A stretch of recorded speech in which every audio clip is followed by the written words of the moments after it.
ಭಾಳ ಒಂದು ಉತ್ತಮವಾದಂಥ ವೇದಿಕೆಯನ್ನು ನಮ್ಮ ಜಯರಾಮ್ ರಾಯ್ಪುರ್ ಅವರು ಸೃಷ್ಟಿ ಮಾಡಿದ್ದಾರೆ. ಬೆಂಗಳೂರಿನಲ್ಲಿ ನಡೆದಂಥ ಸಮಾವೇಶದಲ್ಲಿ ನಾನು ಪಾಲ್ಗೊಂಡಿದ್ದೆ. ಭಾಳ ಇಡೀ ರಾಜ್ಯ ವ್ಯಾಪ್ತಿ ಜನಾಂಗದ ಒಂದು ಏನಿವತ್ತು ನಮ್ಮ ವ್ಯವಸಾಯ ಕ್ಷೇತ್ರದಿಂದ ಒಕ್ಕಲಿಗರ ಏನೋ ನಿಜವಾದ ಒಂದು ವೃತ್ತಿ ವ್ಯವಸಾಯ ಕೃಷಿ ಕ್ಷೇತ್ರದಿಂದ ಹೊರತಾಗಿ ಇವತ್ತು ಬದಲಾದಂಥ ಕಾಲಘಟ್ಟದಲ್ಲಿ ಉದ್ಯಮಿಗಳಾಗಿ ಹೊರಹೊಮ್ಮಿರ್ತಕ್ಕಂಥವರು ಭಾಳಷ್ಟು ಜನ ನಾನು ಆ ವೇದಿಕೆಯಲ್ಲೇ ನೋಡಿದ್ದು. ಭಾಳಷ್ಟು ಜನ ನಾನು ಬೇರೆ ಬೇರೆ ಜನಾಂಗ ಇರ್ಬೋದು ಅಂತಕ್ಕಂಥ ಭಾವನೆ ಇತ್ತು. ಆದರೆ ಆ ವೇದಿಕೆಯಲ್ಲಿ ನೋಡಿದಾಗ ಇವರೆಲ್ಲ ನಮ್ಮವರೇ, ನಮ್ಮ ಜನಾಂಗದವರೇ ಅಂತಕ್ಕಂಥ ಒಂದು ಸಂತೋಷ ಕೂಡ ಭಾಳಷ್ಟು ಆಯಿತು. ಏಕೆಂದರೆ ನಾವು ಯಾರೂ ನಿರೀಕ್ಷೆ ಮಾಡಿರಲಿಲ್ಲ ಇಷ್ಟು ದೊಡ್ಡ ಮಟ್ಟದಲ್ಲಿ ನಮ್ಮ ಜನಾಂಗದವರು ಈ ಒಂದು ಕೈಗಾರಿಕೋದ್ಯಮ ಇರ್ಬೋದು, ಬೇರೆ ಬೇರೆ ಶೈಕ್ಷಣಿಕ ಕ್ಷೇತ್ರದಲ್ಲಿರ್ಬೋದು ಅಥವಾ ಇನ್ನೇ ಬೇರೆ ರೀತಿಯಾದಂಥ ಉದ್ಯಮಗಳಲ್ಲಿ ಹೆಸರು ಗಳಿಸ್ತಾ ಇರ್ತಕ್ಕಂಥದ್ದನ್ನು ನೋಡಿದಾಗ ನಾವು ಖಂಡಿತ ಭಾಳ ಸಂತೋಷ ಪಡ್ತಕ್ಕಂಥ ಒಂದು ಪರಿಸ್ಥಿತಿ. ಇವತ್ತು ಅದೇ ರೀತಿಯಾಗಿ ಇಲ್ಲಿ ಕೂಡ ಒಂದು ಕೋಲಾರಿನಲ್ಲಿ ಇವತ್ತು ಈ ಒಂದು ವೇದಿಕೆಯನ್ನು ಸೃಷ್ಟಿ ಮಾಡಿರ್ತಕ್ಕಂಥದ್ದು, ಇಲ್ಲಿ ಎಲ್ಲರಿಗೂ ಅವಕಾಶಗಳಾಗ್ತಕ್ಕಂಥದ್ದು. ಯಾಕೆ ಇದು ಭಾಳ ಮುಖ್ಯ ಅಂತಕ್ಕಂಥದ್ದಂದರೆ, ನಮ್ಮ ಭಾಗದಲ್ಲಿ ಭಾಳ ವರ್ಷಗಳ ಹಿಂದೆ ನಾವೆಲ್ಲ ಹುಟ್ಟೋಕ್ಕಿಂತ ಮುಂಚಿತವಾಗಿ ಕೈಗಾರಿಕೆಗಳಿಗೆ ಹೆಸರುವಾಸಿಯಾಗಿರ್ತಕ್ಕಂಥದ್ದು. ಇಲ್ಲಿ ನಾವು ಚಿನ್ನವನ್ನು ತೆಗಿತಾ ಇರ್ತಕ್ಕಂಥ ಜಿಲ್ಲೆ. ನಂತರ ಚಿನ್ನ ಆಯಿತು, ನಾವು ರೇಷ್ಮೆ ಮತ್ತು ಹೈನುಗಾರಿಕೆಗೆ ಹೆಸರು ಅಂತಕ್ಕಂಥದ್ದನ್ನು ನಾವೆಲ್ಲರೂ ಭಾಳಷ್ಟು ಸಂದರ್ಭದಲ್ಲಿ ನಾವು ಮಾತಾಡ್ತಕ್ಕಂಥದ್ದು ಆಯಿತು. ಚಿನ್ನದ ಗಣಿಯ ಪರಿಸ್ಥಿತಿ ಏನು ಅಂತಕ್ಕಂಥದ್ದು ನಿಮಗೂ ಗೊತ್ತಿರ್ತಕ್ಕಂಥ ವಿಚಾರ. ಇನ್ನು ರೇಷ್ಮೆ ಈಗ ಆಮದು ಮಾಡ್ತಕ್ಕಂಥದ್ದನ್ನು ತಡೆದಿರೋದ್ರಿಂದ ಸ್ವಲ್ಪ ರೇಷ್ಮೆ ಉದ್ಯಮೆಯಲ್ಲಿ ರೈತರು ಸ್ವಲ್ಪ ಏನೋ ನೆಮ್ಮದಿಯ ನೆಟ್ಟುಸಿರು ಬಿಡ್ತಕ್ಕಂಥ ಒಂದು ಕೆಲಸ ಆಗ್ತಾಯಿದೆ. ಇನ್ನು ಹೈನೋದ್ಯಮದಲ್ಲಿ ಇವತ್ತು ನಮ್ಮ ಬದುಕಿಗೆ ಏನಾದರೂ ಗೌರವ ಬಂದಿದ್ದರೆ ಹೈನೋದ್ಯಮದಿಂದ ವಿಶೇಷವಾಗಿ ನಮ್ಮ 2 ಜಿಲ್ಲೆಗಳಲ್ಲಿ ಇವತ್ತು ಹೈನೋದ್ಯಮದಿಂದ ಇವತ್ತು ಎಲ್ಲ ಜನ ಇವತ್ತು ಬದುಕ್ತಕ್ಕಂಥದ್ದಕ್ಕೆ ಗೌರವಯುತವಾದಂಥ ಬದುಕನ್ನು ಕಟ್ಕೊಳ್ಳಿಕ್ಕೆ ಸಹಾಯ ಆಗ್ತಾಯಿದೆ. ಆದರೆ ದೊಡ್ಡ ಮಟ್ಟದ ಕೈಗಾರಿಕೆಗಳು ಏನು ಹಿಂದೆ ಸ್ಥಾಪನೆ ಆಗಿತ್ತು KGF ಅಲ್ಲಿ, ಅದು BGML ಇರ್ಬೋದು, BEML ಇರ್ಬೋದು, ಇನ್ನು ಬೇರೆ ಬೇರೆ ಏನೋ ಕೈಗಾರಿಕೆಗಳಾಗಿತ್ತು. ನಂತರದ ದಿನಗಳಲ್ಲಿ ದೊಡ್ಡ ಮಟ್ಟದ ಕೈಗಾರಿಕಾ ಪ್ರದೇಶಗಳು ನಮ್ಮ ಭಾಗದಲ್ಲಿ ಆಗಿರಲಿಲ್ಲ. ಮಾನ್ಯ ಕೃಷ್ಣ ಬೈರೇಗೌಡರು ವೇಮಗಲ್ನ ಶಾಸಕರಿದ್ದಂಥ ಸಂದರ್ಭದಲ್ಲಿ ಮೊದಲು ಅದಕ್ಕೆ ದಾರಿಯನ್ನು ಹುಡುಕಿದಂಥ ಕೆಲಸ ಮಾಡಿದ್ರು. ನರಸಾಪುರದಲ್ಲಿ ಪ್ರಾರಂಭ ಮಾಡಿದ್ರು. ಇವತ್ತು ನರಸಾಪುರದಿಂದ ಬೆಳೆದು ಮಾಲೂರು ಪೂರ್ತಿ ಇವತ್ತು ವ್ಯಾಪಿಸ್ತಕ್ಕಂಥ ಒಂದು ಕೆಲಸ ಆಯಿತು. ನಂತರ ರೈತರೇ ಮುಂದೆ ಬಂದು ಮಾನ್ಯ ಸುದರ್ಶನ್ ಅವರ ಮಾರ್ಗದರ್ಶನದಲ್ಲಿ ವೇಮಗಲ್ ಭಾಗದಲ್ಲಿ ರೈತರೇ ಸ್ವಯಂ ಮುಂದೆ ಬಂದು ನಾವು ಭೂಮಿ ಕೊಡ್ತೀವಿ, ಇಲ್ಲಿ ಕೈಗಾರಿಕೆ ಮಾಡಿ ಅಂಥೇಳಿ ಇವತ್ತು ವೇಮಗಲ್ ಭಾಗದಲ್ಲೂ ಇವತ್ತು ದೊಡ್ಡ ಮಟ್ಟದಲ್ಲಿ ಕೈಗಾರಿಕೆಗಳು ಪ್ರಾರಂಭ ಆಗಿರ್ತಕ್ಕಂಥದ್ದು. ಅದೇ ರೀತಿ ಈ ಸಂದರ್ಭದಲ್ಲಿ ನಾನು ಚಿಂತಾಮಣಿಯಲ್ಲಿ ಶಾಸಕನ ಇದ್ದಂಥ ಸಂದರ್ಭದಲ್ಲಿ 1300 ಎಕರೆ ಗುರುತಿಸಿದ್ವಿ ನಾವು. ಆದರೆ ನನ್ನ ಜೊತೆಯಲ್ಲಿ ಮಾನ್ಯ ಶಿವಶಂಕರ ರೆಡ್ಡಿ ಅವರು ಗೌರಿಬಿದನೂರಲ್ಲಿ ಸಹ ದೊಡ್ಡ ಮಟ್ಟದಲ್ಲಿ ಕೈಗಾರಿಕೆಗಳನ್ನು ಅವರು ಪ್ರಾರಂಭವೂ ಮಾಡಿಸ್ಬಿಟ್ರು. ಅಲ್ಲಿ ಏನೋ ಜಮೀನನ್ನು ಗುರುತಿಸಿ ಪರಿಹಾರ ಕೊಟ್ಟು ಮತ್ತು ಕೈಗಾರಿಕೆಗಳು ಸ್ಥಾಪನೆ ಆಗುವಂಥದ್ದು ಮಾಡಿದ್ರು. ಆದರೆ ನಮ್ಮ ತಾಲೂಕಿನಲ್ಲಿ ರಾಜಕೀಯ ವ್ಯತ್ಯಾಸಗಳಾದ ಕಾರಣದಿಂದ ಅದು ಯಾವುದೇ ರೀತಿ ಅದಕ್ಕೆ ಹೆಚ್ಚು ಒಂದು ರೀತಿ ಪ್ರೋತ್ಸಾಹ ಮತ್ತು ಸಮಸ್ಯೆಗಳ ನಿವಾರಣೆ ಮಾಡುವಂಥ ಕೆಲಸ ಆಗಿಲ್ಲ. ಆದರೆ ಈಗ ನಾನು ಭಾಳ ಹೆಮ್ಮೆಯಿಂದ ಹೇಳ್ಪಡ್ತೇನೆ, 2 ವರ್ಷಗಳಲ್ಲಿ ಏನು ಹಿಂದೆ ಗೌರಿಬಿದನೂರಲ್ಲಿ ಶಿವಶಂಕರ ರೆಡ್ಡಿ ಅವರು ಒಂದು 800 ಎಕರೆ ರೆಡಿ ಮಾಡಿಟ್ಟಿದ್ರು, ಅದು ಹೊರತುಪಡಿಸಿ ಚಿಂತಾಮಣಿಯಲ್ಲಿ ನೆನೆಗುದಿಗೆ ಬಿದ್ದಂಥದ್ದನ್ನು ಅದಕ್ಕೆ ಪ್ರಾಣ ತುಂಬಿಸ್ತಕ್ಕಂಥ ಕೆಲಸವನ್ನು ಮಾಡೋದ್ರ ಜೊತೆಗೆ ಈಗ ಸರಿಸುಮಾರು ಚಿಂತಾಮಣಿ 1ರಲ್ಲೇ 2,500 ಎಕರೆಗಿಂತ ಹೆಚ್ಚು ಭೂಮಿಯನ್ನು ನಾವು ಇವಾಗ ಕೈಗಾರಿಕೆಗಳನ್ನು ಸ್ಥಾಪನೆ ಮಾಡುವಂಥದ್ದಕ್ಕೆ ಇವತ್ತು ನಾವು ಎಲ್ಲ ಪ್ರಕ್ರಿಯೆಗಳನ್ನು ಪ್ರಾರಂಭ ಆಗಿದೆ. ಈಗ ರೈತರಿಗೆ ಒಂದು ಒಳ್ಳೆ ಬೆಲೆ ಕೊಡ್ತಕ್ಕಂಥ ನಿಟ್ಟಿನಲ್ಲೂ ಕೂಡ ನಾವು ಪ್ರಯತ್ನ ಮಾಡಿದ್ದೀವಿ. ಯಾಕಂದರೆ ಒಳ್ಳೆ ಮನಸ್ಸು, ಒಳ್ಳೆ ದೂರದೃಷ್ಟಿ ಇದ್ದರೆ ಖಂಡಿತ ಅದನ್ನು ಮಾಡೋದಕ್ಕೆ ಸಾಧ್ಯ ಅಂತಕ್ಕಂಥದ್ದನ್ನು ನಾನು ಪ್ರಯತ್ನಪಟ್ಟು ಮಾಡುವಂಥ ಒಂದು ಕೆಲಸವನ್ನು ಮಾಡಿದ್ದೇನೆ. ಇವತ್ತು ನಮ್ಮ ಜಂಗಮಕೋಟೆ, ಬೆಂಗಳೂರಿನ ಅಂತಾರಾಷ್ಟ್ರೀಯ ವಿಮಾನ ನಿಲ್ದಾಣದ ಸಮೀಪದಲ್ಲಿರ್ತಕ್ಕಂಥ ಜಂಗಮಕೋಟೆ ಸುಮಾರು 2863 ಎಕರೆ, 2823 ಎಕರೆ ಅಲ್ಲಿ ಗುರುತಿಸಿ ಸ್ವಲ್ಪ ಸಣ್ಣ ಪುಟ್ಟ ಸಮಸ್ಯೆ ಇದೆ. ಈಗ ಇಲಾಖೆಯವರು ಅದನ್ನು ಇವತ್ತು ಆ ಪ್ರಕ್ರಿಯೆಗಳನ್ನು ಮುಂದುವರಿಸ್ಕೊಂಡು ಹೋಗ್ತಾ ಇದ್ದಾರೆ. ಕಾರಣ ಇಷ್ಟೇ, ನೀವು ದೇವನಹಳ್ಳಿಯಿಂದ ಎಡಗಡೆ ಭಾಗಕ್ಕೆ ದೊಡ್ಡಬಳ್ಳಾಪುರ ಕಡೆ ಹೋದಾಗ ಯಾವ ರೀತಿಯಲ್ಲಿ ಆ ವಾತಾವರಣ ಪರಿಸ್ಥಿತಿಗಳು ನೋಡ್ತಾ ಇದ್ದೀರಾ ಬದಲಾವಣೆ. ಇವತ್ತು ಏನು ಒಂದು ವಿಸ್ಟ್ರಾನ್ ಏನಿತ್ತು ಹಿಂದೆ, ಈಗ ಟಾಟಾ ಸಂಸ್ಥೆ, ಟಾಟಾ ಅವರು ತೆಗೆದುಕೊಂಡಿದ್ದಾರೆ ಅದನ್ನು. ಇವತ್ತು ಸಾವಿರಾರು ಜನಕ್ಕೆ ಇವತ್ತು ಉದ್ಯೋಗ ಅವಕಾಶಗಳು ಸಿಗುವಂಥ ಕೆಲಸ ಆಗಿದೆ. ಅದೇ ರೀತಿ ಅಲ್ಲಿ ದೇವನಹಳ್ಳಿಯಲ್ಲಿ ಫಾಕ್ಸ್ಕಾನ್ ಸಂಸ್ಥೆ ಕಂಪನಿ ಬಂದಿದೆ, ಅಲ್ಲಿ ಸಾವಿರಾರು ಜನಕ್ಕೆ ಉದ್ಯೋಗ ಅವಕಾಶ ಸಿಗ್ತಾ ಇದೆ. ಆದರೆ ಈ ರೀತಿ ನಮ್ಮ 2 ಜಿಲ್ಲೆಗಳಲ್ಲಿ ಆಗಬೇಕು ಅಂತಕ್ಕಂಥದ್ದು ನಮ್ಮೆಲ್ಲರ ಬಯಕೆ.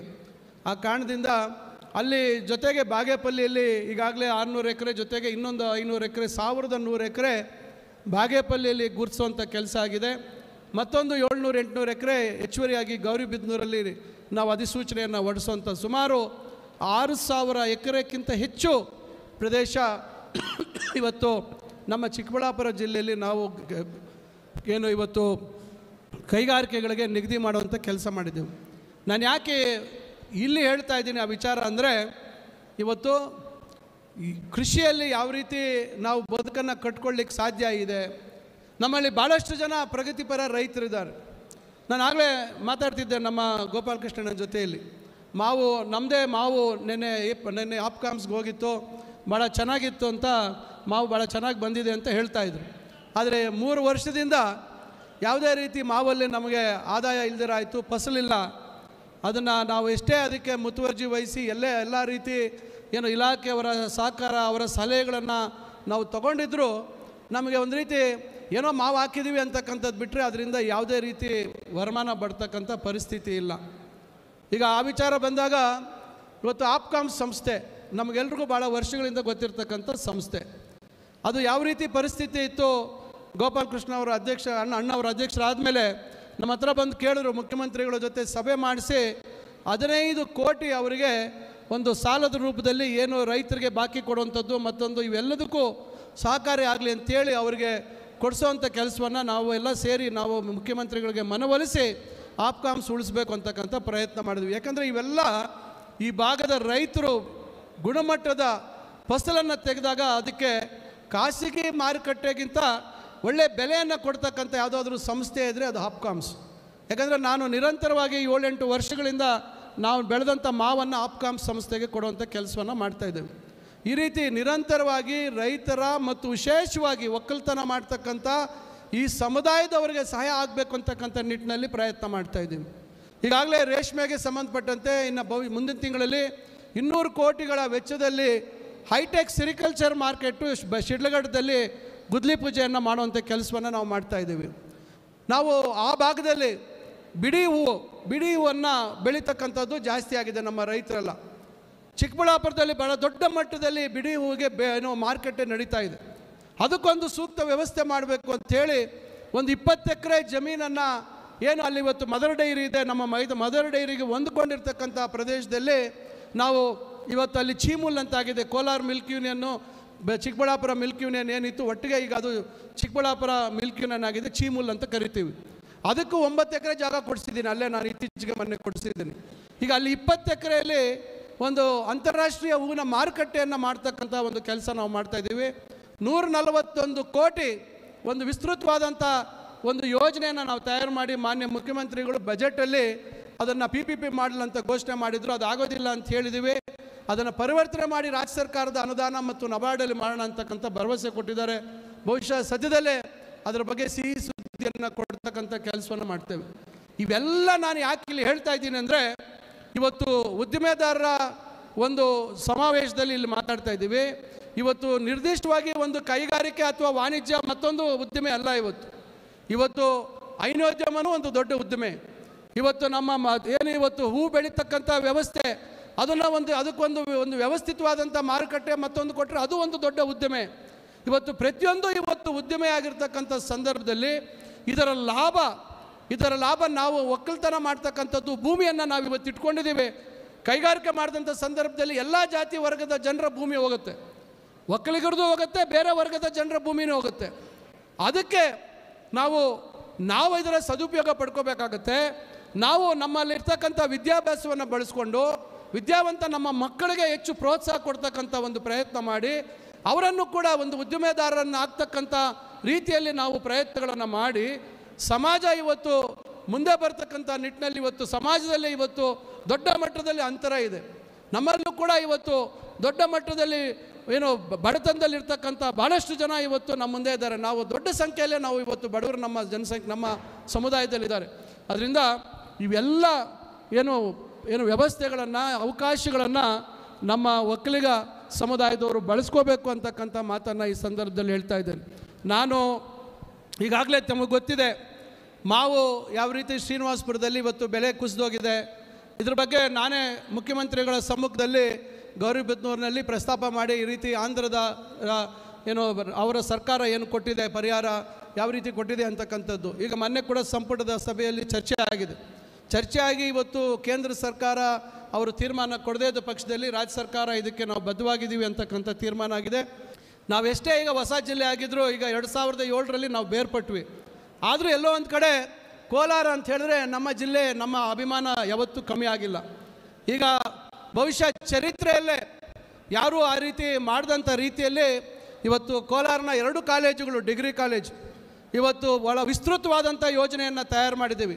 ಈಗಾಗಲೇ ಕೋಲಾರದ ಮಹಿಳಾ ಕಾಲೇಜಿಗೆ ಈ ವರ್ಷದಲ್ಲೇ ಈಗಾಗಲೇ ಅಂದರೆ 2 ವರ್ಷಗಳಿಂದ ಸೇರಿ ಸುಮಾರು 21.5 ಕೋಟಿ ರೂಪಾಯಿ ಈಗಾಗಲೇ ಟೆಂಡರ್ ಆಗಿದೆ.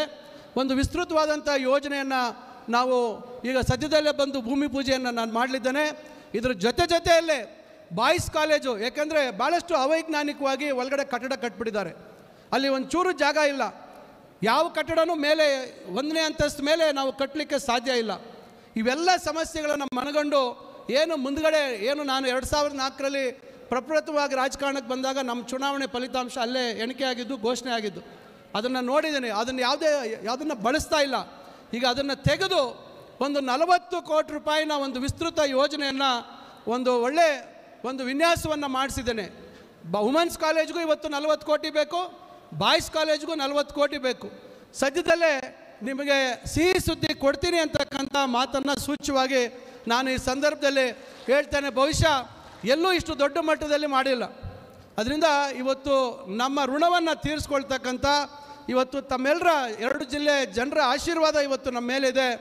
ಎಷ್ಟು ಸಾಧ್ಯ ಆಗುತ್ತೆ ಇವತ್ತು 2 ಜಿಲ್ಲೆಗಳಲ್ಲಿ ಯಾವ್ಯಾವ ಕ್ಷೇತ್ರದಲ್ಲಿ ಅಭಿವೃದ್ಧಿಗಳನ್ನು ಮಾಡಬೇಕು ಅಂತಕ್ಕಂಥದ್ದನ್ನು ನಾವು ಭಾಳಷ್ಟು ಒಂದು ವ್ಯವಸ್ಥಿತವಾಗಿ ಅದನ್ನು ಮಾಡುವಂಥ ಒಂದು ಪ್ರಾಮಾಣಿಕ ಪ್ರಯತ್ನ ಮಾಡ್ತಾಯಿದ್ದೀನಿ. ಇವೆಲ್ಲದರ ಜೊತೆಗೆ ನನ್ನ ಉದ್ದೇಶ ಇಷ್ಟೇ, ಇವೆಲ್ಲ ಸೌಲಭ್ಯಗಳ ಉಪಯೋಗವನ್ನು ನಾವು ಮಾಡ್ಕೋಬೇಕಾಗತ್ತೆ. ನಾವು ಬರೀ ಕೃಷಿಕರು ನಮ್ಮ ಪೂರ್ವಿಕರು ಕೃಷಿ ಮಾಡ್ತಾಯಿದ್ರು ಅದನ್ನೇ ನಾವು ಮಾಡ್ತೀವಿ ಅಂತಕ್ಕಂಥ ಮನಸ್ಥಿತಿಯಲ್ಲಿ ಬಹುಶಃ ಈಗ ಭಾಳಷ್ಟು ಜನ ಹೊರಗೆ ಬಂದಿದ್ದಾರೆ. ಆದರೆ ಇನ್ನೂ ಒಂದಷ್ಟು ಜನ ಅದೇ ರೀತಿ ಮನಸ್ಥಿತಿ ಇದೆ. ದಯವಿಟ್ಟು ನಮ್ಮ ಮುಂದೆ ಇವತ್ತು ಭಾಳಷ್ಟು ಅವಕಾಶಗಳಿದ್ದಾವೆ. ಆ ಅವಕಾಶಗಳನ್ನು ಸದುಪಯೋಗ ಪಡಿಸ್ಕೊಂಡು ಇವತ್ತು ನಾವು ಬೇರೆ ವರ್ಗ ಬೇರೆ ಜಾತಿಯ ಜನಾಂಗದ ಥರ ಇವತ್ತು ಕೆಲವರೆಲ್ಲ ಭಾಳಷ್ಟು ಸಾಧನೆಯನ್ನು ಮಾಡಿದ್ದಾರೆ. ನಮ್ಮಲ್ಲಿ ಮಾಡಿಲ್ಲ ಅಂತ ನಾನು ಹೇಳೋದಿಲ್ಲ. ಆದರೆ ಸಂಖ್ಯೆ ಇವತ್ತು ನಮ್ಮ ಪ್ರಶಾಂತ್ ಪ್ರಕಾಶ್ ಥರ ಭಾಳಷ್ಟು ಜನ ಇನ್ನು ನಮ್ಮ ಒಟ್ಟಿಗೆ ಪ್ರಶಾಂತ್ ಪ್ರಕಾಶ್ ಅಂತವರು ಪದ್ಮಶ್ರೀ ಮತ್ತು ಬೇರೆ ಇನ್ನೂ ಅಷ್ಟು ಪ್ರಶಸ್ತಿಗಳನ್ನು ಪಡಿತಕ್ಕಂಥ ಒಂದು ನಿಟ್ಟಿನಲ್ಲಿ ಹಾದಿಯಲ್ಲಿ ನಡಿಬೇಕು ಅಂತಕ್ಕಂಥದ್ದು ನನ್ನ ಒಂದು ಮನವಿ ತಮ್ಮೆಲ್ಲರಲ್ಲಿ. ಮತ್ತು ಪೂಜ್ಯ ಸ್ವಾಮೀಜಿ ಅವರು ನಿರಂತರವಾಗಿ ಅವರು ಒಂದು ರೀತಿ ಹೇಳಬೇಕಾದ್ರೆ ಒಕ್ಕಲಿಗ ಜನಾಂಗದ ಸ್ವಾಮೀಜಿ ಅನ್ನೋದಕ್ಕಿಂತ ಸರ್ವ ಜನಾಂಗದ ಸ್ವಾಮೀಜಿಯಾಗಿ ಇವತ್ತು ಹೊರಹೊಮ್ಮಿದ್ದಾರೆ ಅಂತಕ್ಕಂಥ ಮಾತನ್ನು ಹೇಳಿದ್ರೆ ಅದು ಅತಿಶಯೋಕ್ತಿ ಆಗೋದಿಲ್ಲ. ಯಾಕಂದರೆ ಅವರು ನಮ್ಮ ಜನಾಂಗದ ಒಬ್ಬರೇ ನಾವು ಅವ್ರನ್ನ ಪ್ರೀತಿ ಮಾಡೋದಲ್ಲ. ಇವತ್ತು ಎಲ್ಲ ಜಾತಿಯ ಜನಾಂಗದವರು ಅವರನ್ನು ಪ್ರೀತಿ ಮಾಡ್ತಕ್ಕಂಥ ಕೆಲಸ ಮಾಡ್ತಾಯಿದ್ದಾರೆ. ನಾನು ಮೊನ್ನೆ ಅಲ್ಲಿ ಒಂದು ಅಕ್ಷರಾಭ್ಯಾಸದ ಒಂದು ಕಾರ್ಯಕ್ರಮಕ್ಕೆ ಹೋಗಿದ್ದೆ 3 ದಿವಸಗಳ ಹಿಂದೆ. ಮೊದಲನೇ ಸಾಲಿನಲ್ಲೇ ಸಣ್ಣ ಪುಟಾಣಿ ಮಕ್ಕಳಿಗೆ ಅಕ್ಷರಾಭ್ಯಾಸ ಪ್ರಾರಂಭ. ಅವತ್ತು ಒಂದು ಮುಸ್ಲಿಂ ಜನಾಂಗದ ಒಂದು ತಾಯಿ ತನ್ನ ಮಗುವನ್ನು ಕರ್ಕೊಂಡ್ಬಂದು ಕೂರಿಸ್ಕೊಂಡಿದ್ದಾರೆ ಮುಂದೆ. ಇದಕ್ಕಿಂತ ಇನ್ನೇನು ಬೇಕು ಹೇಳಿ? ಇವತ್ತು ಸ್ವಾಮೀಜಿ ಅವರು ಇವತ್ತು ಎಲ್ಲ ಜನಾಂಗಗಳ ಮೇಲೆ ಯಾವ ರೀತಿ ಪರಿಣಾಮ ಬೀರಿದ್ದಾರೆ ಅಂತಕ್ಕಂಥದ್ದನ್ನು ನಾವು ಅರ್ಥ ಮಾಡ್ಕೋಬೇಕು ಅಂತಕ್ಕಂಥ ಮಾತನ್ನು ಹೇಳಿ ಮಾನ್ಯ ಪೂಜ್ಯ ಸ್ವಾಮೀಜಿ ಅವರು ನಿರಂತರವಾಗಿ ಇವತ್ತು ನಮ್ಮೊಟ್ಟಿಗೆ ಎಲ್ಲ ಕಾರ್ಯಕ್ರಮಗಳಲ್ಲಿ ನಮ್ಮ ಜಯರಾಮ್ ರಾಯಪುರ ಅವರು ಹೇಳಿದ್ರು, ಸದಾ ನಮ್ಮ ಜೊತೆ ಪ್ರೋತ್ಸಾಹ ನೀಡ್ತಕ್ಕಂಥ ಸಮಾಜಮುಖಿ ಇರ್ತಕ್ಕಂಥ ಹಲವಾರು ಕಾರ್ಯಕ್ರಮಗಳಿಗೆ ಅವರು ನಿರಂತರ ಅವರ ಸಹಕಾರ ಪ್ರೋತ್ಸಾಹ ಕೊಡ್ತಾ ಬಂದಿದ್ದಾರೆ. ಅದೇ ರೀತಿ ಪೂಜ್ಯ ಸ್ವಾಮೀಜಿಯವರು ನೀಡಬೇಕು ಮುಂದೇನೂ ಕೂಡ ಅಂತಕ್ಕಂಥ ಮಾತನ್ನು ಈ ಸಂದರ್ಭದಲ್ಲಿ ಹೇಳಿ ಈ ಕಾರ್ಯಕ್ರಮದಲ್ಲಿ ಮಾಡ್ತಾ ಇರ್ತಕ್ಕಂಥ ಅವಕಾಶಕ್ಕೆ ಮಾಡಿಕೊಟ್ಟ ತಮಗೂ ಕಾರ್ಯಕ್ರಮಕ್ಕೆ ಬಂದು ನನ್ನ ಕೆಲವು ಅನಿಸಿಕೆಗಳನ್ನು ತಮ್ಮ ಮುಂದೆ ಹೇಳ್ತಕ್ಕಂಥ ಒಂದು ಅವಕಾಶ ಒದಗಿಸ್ಕೊಟ್ಟಿರ್ತಕ್ಕಂಥ ವೇದಿಕೆಯಲ್ಲಿರ್ತಕ್ಕಂಥ ಎಲ್ಲರಿಗೂ ನಾನು ನಮಸ್ಕಾರ ಮಾಡಿ ನನ್ನ ಮಾತಕ್ಕೆ ವಿರಾಮ ಕೊಡ್ತೇನೆ.